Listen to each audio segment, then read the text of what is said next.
ಒಂದು ಸುಂದರವಾದ ಬೆಳಿಗ್ಗೆ ಚಿಂಟು ಮತ್ತು ಅನಿತಾ ತಮ್ಮ ಅಜ್ಜನ ಜತೆ ಕಾಡಿನ ಅಂಚಿನ ಹಳ್ಳಿಗೆ ಹೋಗಿದ್ದರು. ಅಜ್ಜ ಅವರು ಹೇಳಿದರು, ಇವತ್ತು ನನ್ನೊಡನೆ ಕಾಡಿಗೆ ನಡೆದು ಬನ್ನಿ, ನಿಮಗೆ ನೈಸರ್ಗಿಕ ಸೌಂದರ್ಯ ಕಾಣಿಸುತ್ತದೆ. ಚಿಂಟು ಮತ್ತು ಅನಿತಾ ಉತ್ಸಾಹದಿಂದ ಸಿದ್ಧರಾದರು. ಅವರು ತಮ್ಮ ಬೆಕ್ಪ್ಯಾಕ್ಗಳಲ್ಲಿ ನೀರು, ಸ್ನ್ಯಾಕ್, ಕ್ಯಾಮೆರಾ ಇತ್ಯಾದಿಗಳನ್ನು ಹಾಕಿಕೊಂಡು ಹೊರಟರು. ಕಾಡು ತುಂಬಾ ಹಸಿರಾಗಿತ್ತು. ಹಕ್ಕಿಗಳ ಕಿರುಚಾಟ, ಹಸಿರು ಗಿಡಗೊಂಬೆಗಳ ನಡುವೆ ಸಾಗುವ ಚಿಕ್ಕ ದಾರಿ, ಸಡಗರದಿಂದ ಓಡುವ ನದಿಗಳ ಶಬ್ದ ಎಲ್ಲವೂ ಮಕ್ಕಳನ್ನು ಅಚ್ಚರಿ ಮೂಡಿಸಿದವು.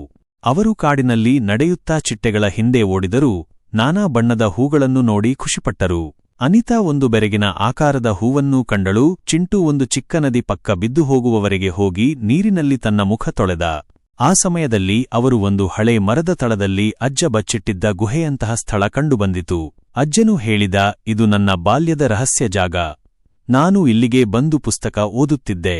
ಚಿಂಟು ಮತ್ತು ಅನಿತಾ ಆಶ್ಚರ್ಯಪಟ್ಟು ಆ ಗುಹೆಯೊಳಗೆ ನಿಂತು ಅಜ್ಜನ ಕಥೆಗಳನ್ನ ಕೇಳುತ್ತಾ ಸಮಯ ಕಳೆಯಿಸಿದರು. ಸಂಜೆಯಾಗುತ್ತಾ ಚಿಮ್ಮುಚಿಮ್ಮಾಗಿ ಬೆಳಕು ಕಡಿಮೆಯಾದಾಗ ಅವರು ಮರಳಿ ಹಳ್ಳಿಗೆ ಹಿಂತಿರುಗಿದರು. ಚಿಂಟು ಮತ್ತು ಅನಿತಾ ಅಜ್ಜನಿಗೆ ಧನ್ಯವಾದ ಹೇಳಿ, ಇವತ್ತು ನಮಗೆ ಒಂದು ಅದ್ಭುತ ಅನುಭವವಾಯಿತು.